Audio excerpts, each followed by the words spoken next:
Hi, Carol Bess from Simply the Best Quilting, coming back to you with another video on how to use Art and Stitch. Many of you have asked how to use Art and Stitch from a simple design to a completed stitched out design on your machine. So today I've got a little help from my youngest granddaughter, Anna. And she's going to be our artist in training today. So I've just created a little backdrop of a triangle. We're going to be using Magic Square for this tutorial, and I'm going to have her just draw a simple design in there. Start with a green star and end with a red. All right, so she created this lovely design here, and we are going to go to the computer and I can show you through the steps in Art and Stitch on how to do how we can create some beautiful designs from that. See you at the computer. At Anna's doodle on my screen here, so I'm going to put it onto my computer screen. And I am just using this triangle as my backdrop. And we can look up on the larger screen while I take my curve tool, and I will make sure my snap to grid is turned off, and I will just mimic her line with the curve tool.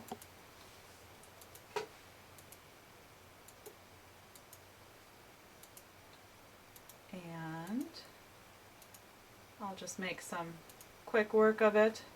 I'll be done with the little drawing, so I'll take that off and I'll right click on my design. So now I have my design digitized. I can bring it into the reshape mode, and I can move those nodes around a little bit if I want to, but because we're going to try to mimic Anna's drawing as much as possible, we'll go ahead and leave it as is. The one last thing I'm going to do is make sure that my start and my stop are snap to grid. So I'll turn on snap to grid and I'll just snap those in point. The reason that's important is that if we are going to use this for either a border or a magic square, magic circle, we'll want to make sure that those start and stops will be able to connect to each other. Alright, so I'm going to check my sequence view. I will take my triangle and I will delete it. And I am ready to apply Magic Square with this. So I've got the design, my half square triangle, into the proper placement orientation for Magic Square. I apply Magic Square and it makes this lovely design, and I'll say OK. I'll get rid of the grid so you can see it a little bit better on the screen. And that design is lovely, but let's see what would happen if we were to take two of those triangles.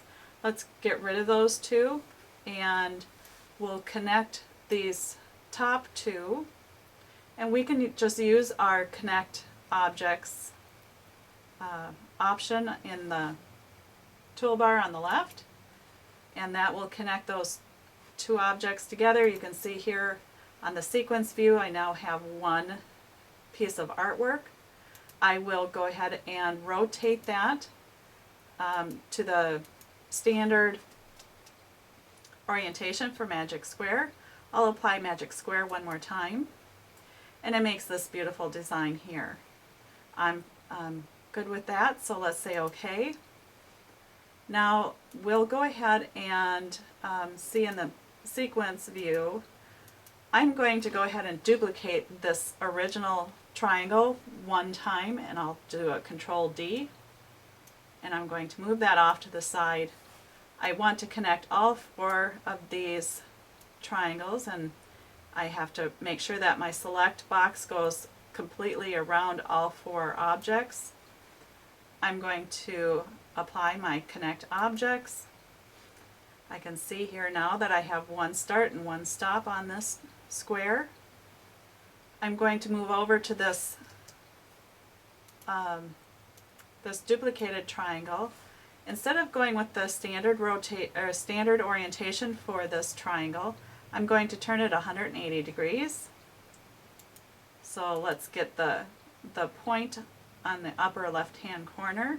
I'm going to apply magic square, and it becomes this lovely framed object here, and I'm going to say OK, and I'm going to go ahead and connect objects again by using the feature in the toolbar. Now I can see in my sequence view I have two squares that are all connected, and I'm going to use my centering option in the orientation toolbar, and I'm going to apply that with both of those squares so they're right on top of each other, and it makes this beautiful design here. I'm going to connect both of those squares together, and I'm going to make sure that the start and stops are on the same in the same area, and I do that by going to my reshape tool, and I can see that the start and stop on the outside square is on the bottom. I'll click on the inside square, and there's my start and stop as well. So now I can go back up to my select. I'm going to select both of these squares. Of course, I can draw a box around that, a select box. I can do Control A, or I can select both of them on the sequence view. However you choose to, I will now select my connect objects, and we can see in the sequence view that we now have just one piece of artwork.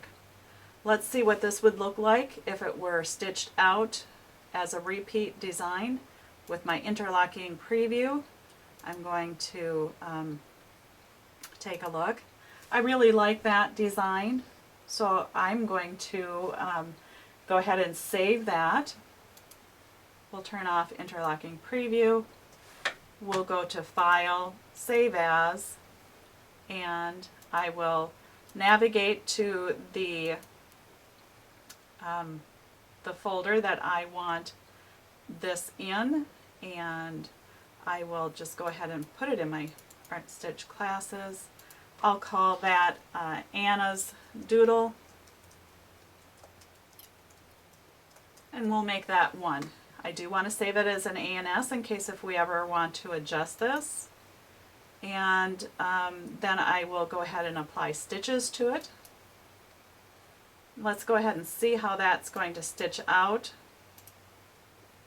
And let's go a little bit faster here. You can see that it works on the outside square first and then comes back on the inside.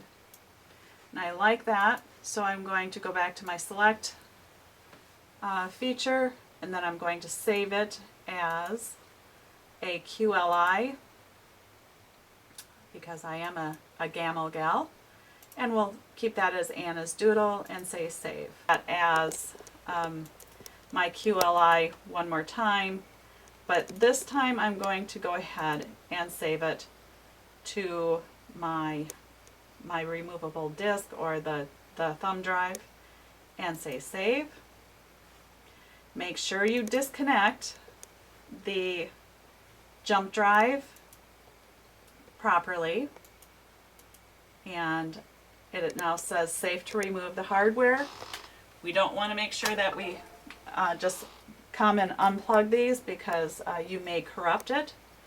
All right, I will see you over at the machine. My Gammill, I've got a large screen mounted on the wall behind my machine, and I have pulled up my jump drive folder, and we've got Anna's Doodle #1 here, so I'm going to select that, and I will have it up on the screen, and I'm just going to do a repeat design. I can see that the pattern width and pattern height are approximately 17 inches square. So I'm only going to get 2 on my quilt area here. So I'm just going to come down here to repeat for 2. I'll say OK, and I have that in the proper area. And because the start and stops are on the bottom, where it actually is locating itself is actually not in the proper alignment. So I will select both of my designs and bring it down into the bottom right hand corner. Now I'll go ahead and see the world here. And because I want them to actually connect, I'm going to rotate them 90 degrees. And I'll do the same with the other. And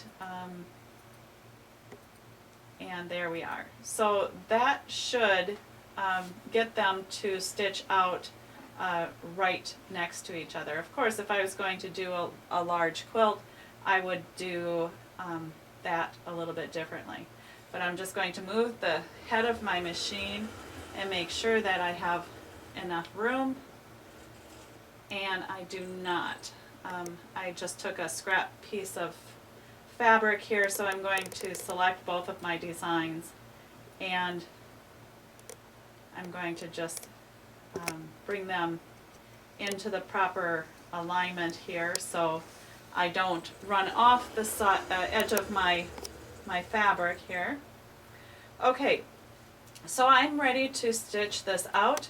I'm going to go ahead and just say quilt, and it'll bring it to that start area and bring that up, and I'll let it quilt out.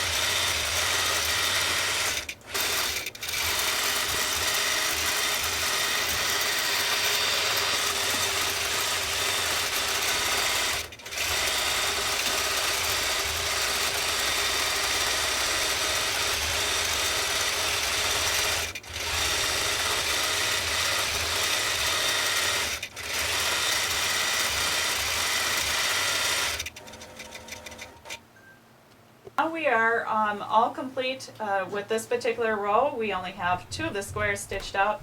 Obviously it's a little bit bigger than I would normally have for a regular quilt, although if it's a king size quilt I might go with this size.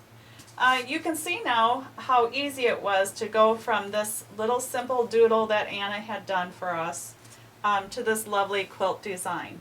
Art and Stitch really does make it easier for us to make our artistic skills, even as primary as Anna's doodle, turn into some very lovely designs on our quilts. So if you enjoyed this video, please like it. If you're interested in any future videos, as my granddaughter Chloe and I, who's behind the camera, as we create some more of them, please subscribe to the YouTube channel. That would be great.